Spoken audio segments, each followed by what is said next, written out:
Hey Roger, how are you? It's good to see you. Good to see you, Hugo. Hey, thank you for joining me and Destino today. I'm really happy and proud to be able to talk to you and celebrate the work that you've done, especially on the show Lanterns, which is not out yet, but we're gonna tap into that a little bit.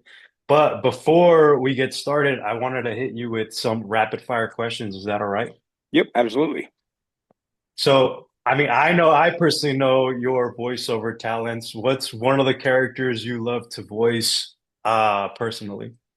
I always do a little Optimus Prime. I was working on I think it was Lone Ranger, and I would get on the radio at midnight and I'd say, Autobots, transform and roll out. And everybody on set would freak out because the first AD, Simon, was from the Transformers movies, and he got on the radio. He's like, Roger Green's come to camera now. And he loved it, though. It was great. It was pretty funny. I love that story. That's so great. I know I remember hearing you and always bugging you to do the voice. Yeah. But with that being said, what's a feature or a TV show that you can watch over and over again and not get tired of it? The Shining. I will The sh watch the Stanley Kubrick classic twice a year. Love The Shining. If it's ever on, I'll just leave it on. It's cinema, baby. It's beautiful. I love it. 50 years. Yeah, man. That movie just it'll never stop. It's just brilliant. I love it. And last question would be, what would be a dream project for you to be a part of? I always wanted to do a Poison Ivy movie from Batman. That's been my dream, is to build Poison Ivy's like lair. That would be so rad. That's my dream job. I'm hoping Lantern season whatever. Maybe we do a Poison Ivy den, and oh man, it'd be so great. It'd be so Well, exciting. Warner Brothers, if you're hearing, call Roger. Come He's on, on it. guys! I already found the carnivorous plants. We're ready to go. Well, hey Roger, would you be able to start with your name and what you do? Yeah, my name is Roger Prater, and I'm a local 44 Greensman. Great. And like I said, I wanted to tap into the work that you've done on Lanterns. What would you say? How do you prep for a show like that?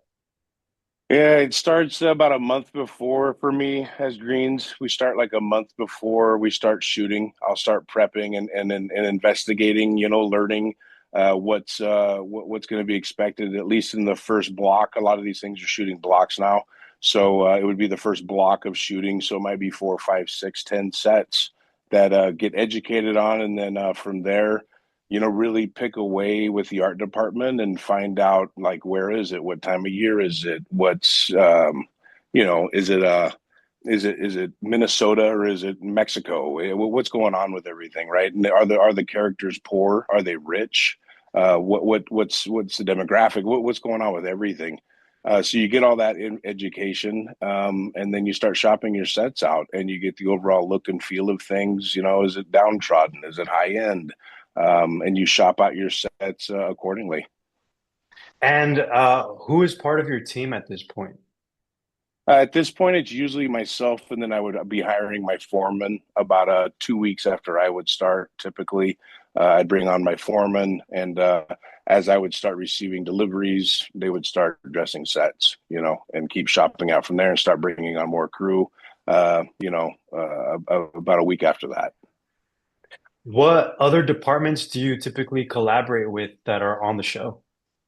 Oh man, basically all departments. I mean, it can go down to wardrobe. Their characters in a yellow dress, so I don't want to offset it with purple flowers, right? So, I mean, you got this, especially set dressing. Set dressing, and we work hand in hand. For a Western movie, the all the wagons and all the barrels and all that tell the story of the West. The junipers I would put in is my little segment of it, but we still got to work in conjunction with each other. So I stay out of their way and don't put plants where they're putting stuff. So everything works together. Grip, lighting, very meticulous stuff with them. We're always dealing with those special effects. Everyone, we basically deal with all the crafts. Yeah. And what's it like for a day one for you on a show like Lanterns? Nervous, but excited. Controlled nervousness. Just make sure nothing was messed up. Make sure I got enough stuff for the onset greensman, and they're usually very exciting. My personal experience with it is day ones are just super fun, super exciting. Um, and we're there early. We're there super early. If they have a 7 a.m. call, I'm probably there at 4:30 a.m. just to make sure I'm good. It's the most important thing. Don't fail. That's why you're the best. So what is one of the proudest episodes that you've done on that show? It's probably the Disney Ranch episode. We shot a scene at Disney Ranch, and it was my gosh, I'm gonna say roughly like 30,000 square feet of forest that had to be covered into a Russian forest, and it was late. I think it was late August when we shot this, so the grass was already yellowing. It was difficult, but we brought in a company called the Moss Effect, and he came in and sprayed t- tens of thousands of square feet of this moss out of this gun that he invented. It's another Greensman named Richie Bell, and he came out and he sprayed this stuff, and it just looked absolutely amazing. I brought in 500 ferns. We brought in logs. Disney Ranch allowed us to collect stuff, so we dressed the set for 4 days, and it looked fantastic. It really looked great. I was super proud, and apparently production really loved it. Is what I was getting reports from the set, so it was really good. Yeah.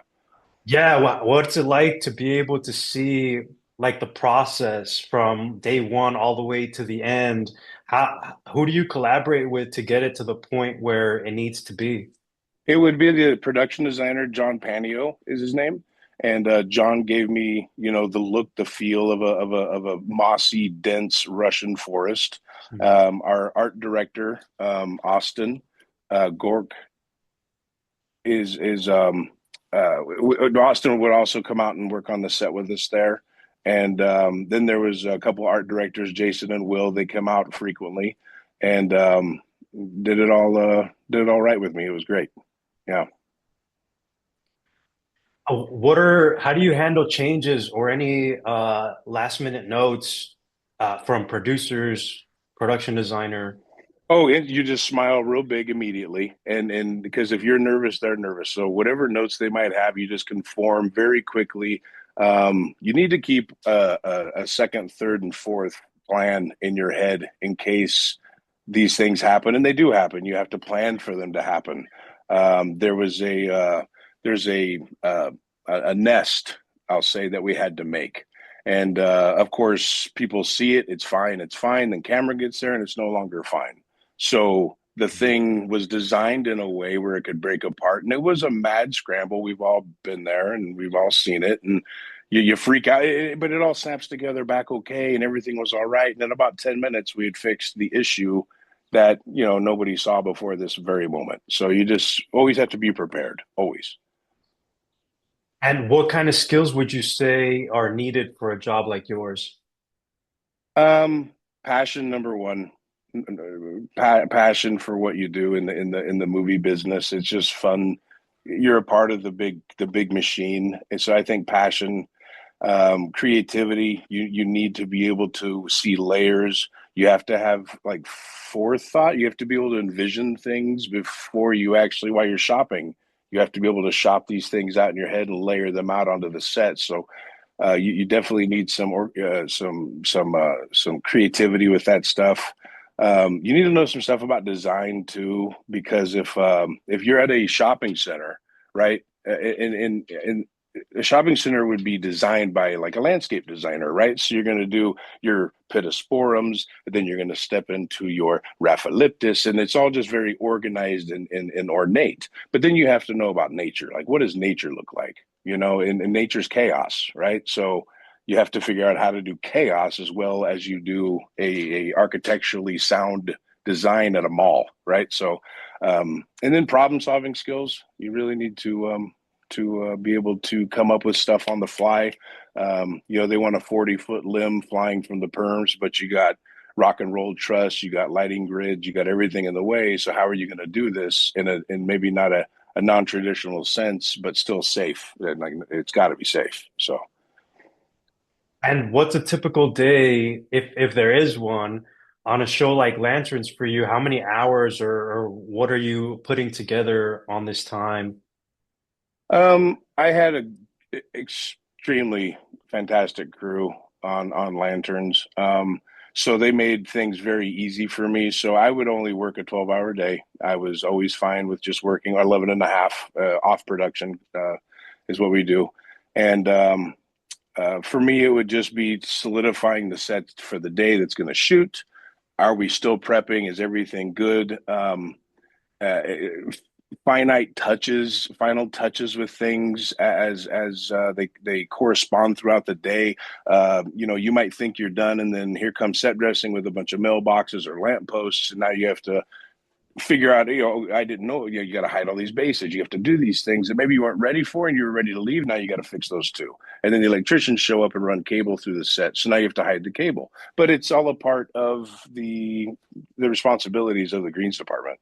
We have to make it look real. And if you ever see what we do, we really didn't do a good job.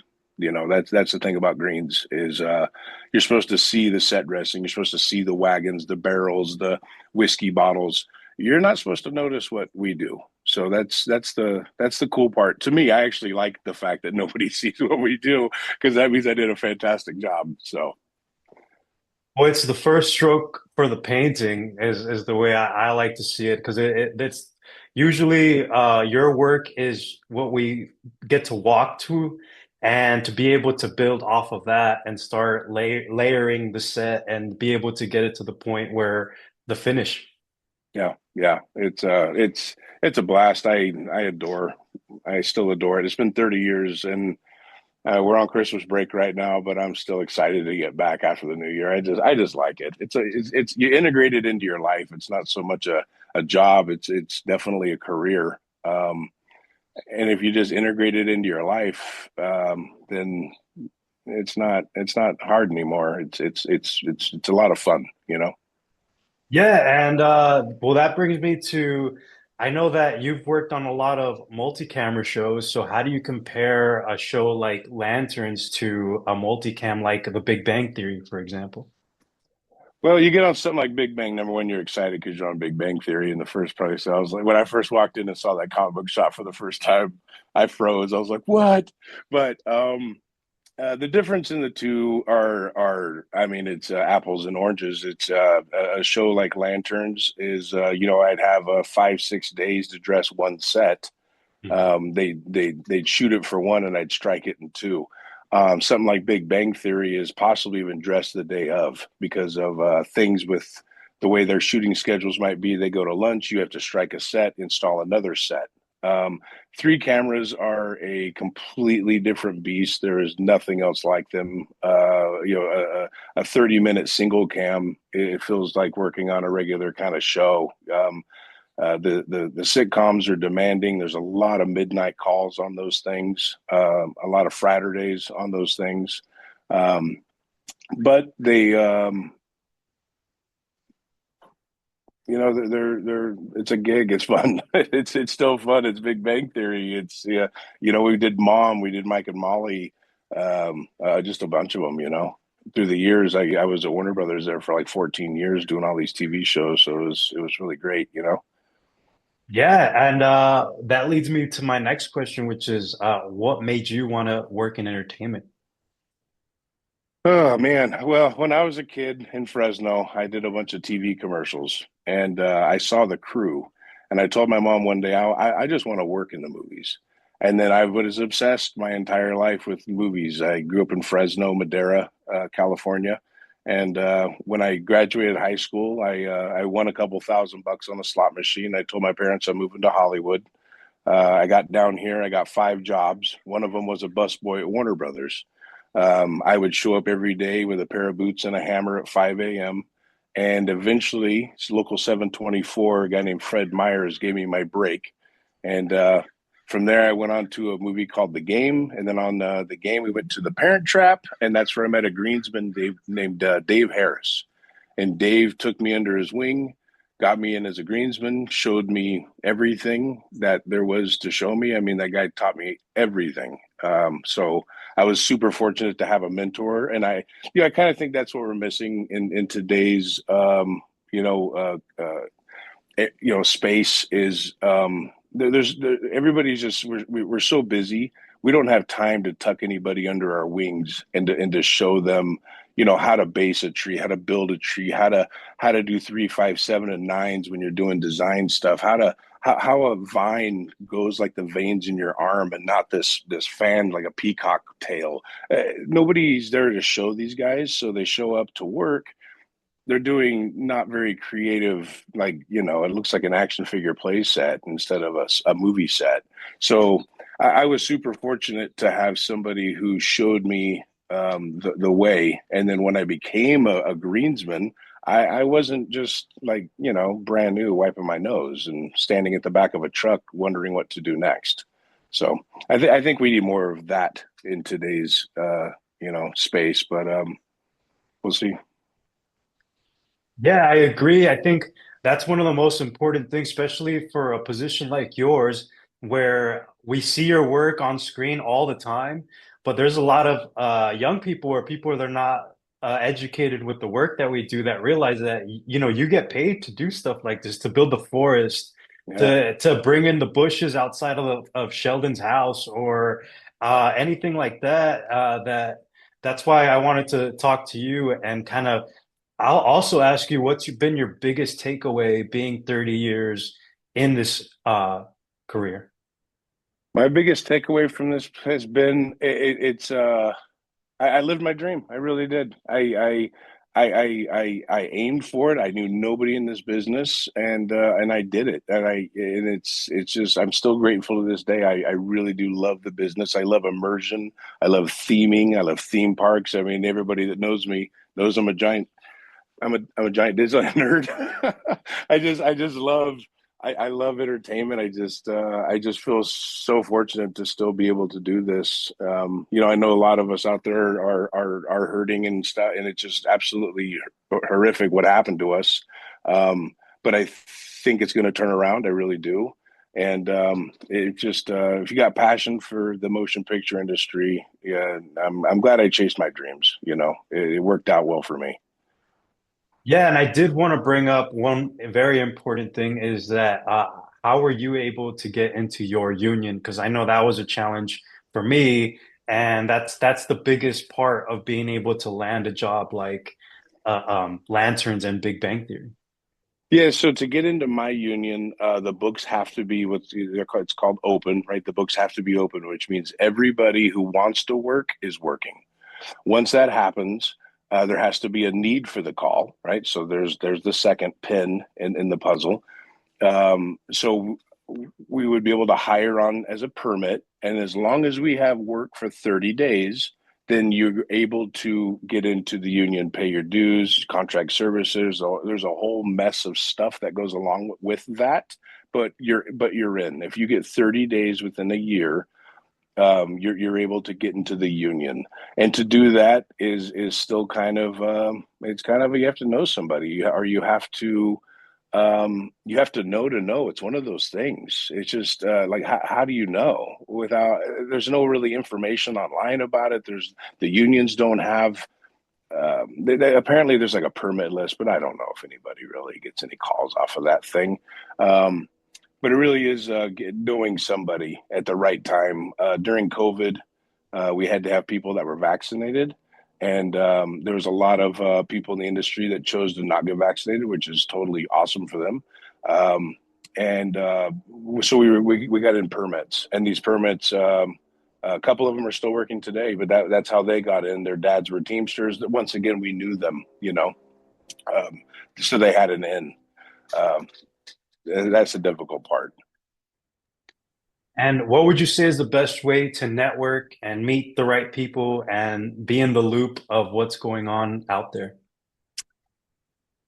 If you're currently in the studios, don't you need to go around like a neon peacock, man. I mean, this is an industry of community. You really need to go out and chit chat with everybody. The more people that know your name, the better. The more people that talk about you when you're not around, the better. This is a an industry of who knows you, not who you know. It's my niece right now is going to college in Europe to go to film school, right? Super super awesome opportunity. But I told her, I said, you have to realize in the movie business, if you go to school to be a doctor, you're going to be a doctor. If you go to school to be a lawyer, you're going to be a lawyer. Motion picture industry is the only thing I can think of where somebody must bequeath you the power to be a director because you went to school to be a director. This is Hollywood. It doesn't work like that. Every position in this industry is bestowed upon somebody by somebody else. By somebody else. It goes all the way down the line. So it's an industry of who knows you, who's heard your name.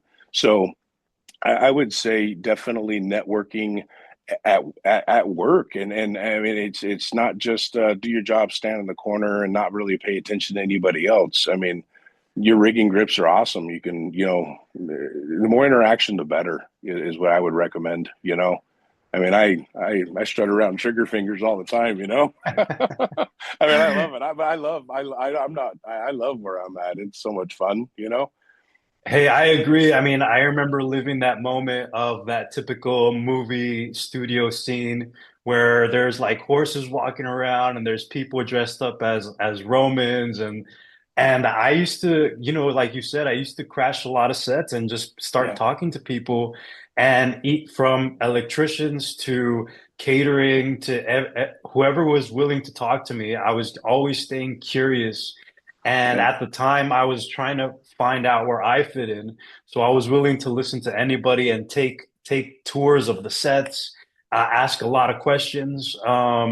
And that was a lot of the reason why I was able to be so vocal about what I wanted to pursue. And then that way, that was how people were able to be like pointing me towards the right direction. yeah, And a lot of the times, if I stood quiet, nobody really knew what I wanted to do, or they assumed that, the position I was in is where I was happy at. And you and I came up in the commissary for yeah, Warner man. Brothers. Yeah, And yeah, that was a very good, I mean, for me, it was my stepping stone where I got to join the 2.5 Men team as catering. But that was where I was asking all my questions. And I was able to find out what my next step was through that job. yeah, yeah. That the commissaries launched a few of us out there. So it was a fantastic opportunity, and I'm so happy that I got that job as a busboy because the other four jobs were just so I could have the busboy job. Exactly. Hey, it was access to the lot. It was 1995, and you could just walk around freely. It was a completely different place and time. So my experience, um, was very strange and very difficult to get to today. I don't even know if your pass would let you in before a certain time. I was over there at 5 in the morning. I didn't have to be in the commissary till 7 or 8, something like that.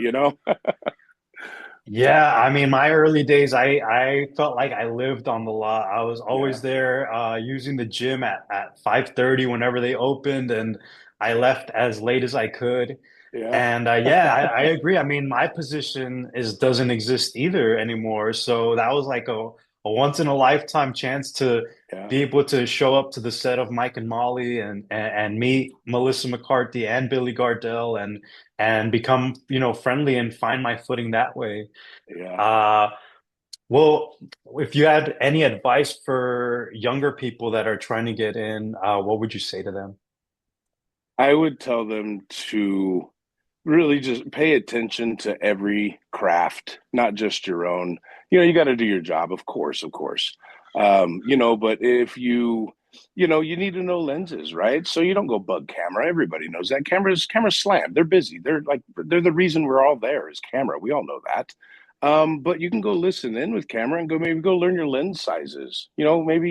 Maybe just stick around a little closer to set and make sure you hear things and pay attention and especially for greens department, if you're on a set on stage, you should be out the window with grip and lighting. You don't need to be sitting around on the side of the set doing nothing. You should be involved, stay involved. Um, Also, I would say try your best. I know it's difficult, but try to live off of 8 to 10 hours a day. Don't spend all your money because you're going to need it because there's ebbs and flows to this industry. Even during good times, there are ebbs and flows in this industry. And lastly, I would say never turn down a call because turning down a call could literally change your life. It's changed my life very multitude of times that I mean, and what I mean by change my life is I worked for like 6 to 9 months because I took a 1 day call. And that's life changing because if I didn't take that 1 day call, well, who knows what would have happened? Like, yeah, it's like it's a constant movement in this industry. It's constantly fluctuating, with the work, so you take the calls when you're offered them. Yeah, and currently you're on Stuart Fails to Save the Universe, and I was lucky enough to take a tour of that set. What is it like for you there, and how's your team on Stuart? Yeah, I have a couple of the same guys. Raul Puentes is my onset greensman. Terry Corliss is my partner in crime over there, and they were both on lanterns with me. And Stuart is an absolute joy. Everybody on that show, it's a typical Chuck Lorre show. Everybody is awesome. Everybody collaborates. Miley's a set decorator, and she is so cool to work with. I really like working with this young lady, Miley. She's so cool. The art department is Valdar Wilt and Walter Eckert, and just two fantastic guys. Um, and we're doing some wild sets, universes. It's so much fun. I love it over there. We got until the end of this coming month, in the end of January, we're finished, and I'm kind of sad about it. I'm kind of sad, you know. It's a good show. Well, we're gonna look forward to watching that, and let's plan for a season two. Yeah, yeah, man. Come on. Thank you, Roger. I really appreciate the conversation, and I'm proud to be friends with you, and I can't wait to see more of your work. All right, you go. Thank you so much, man. Appreciate you.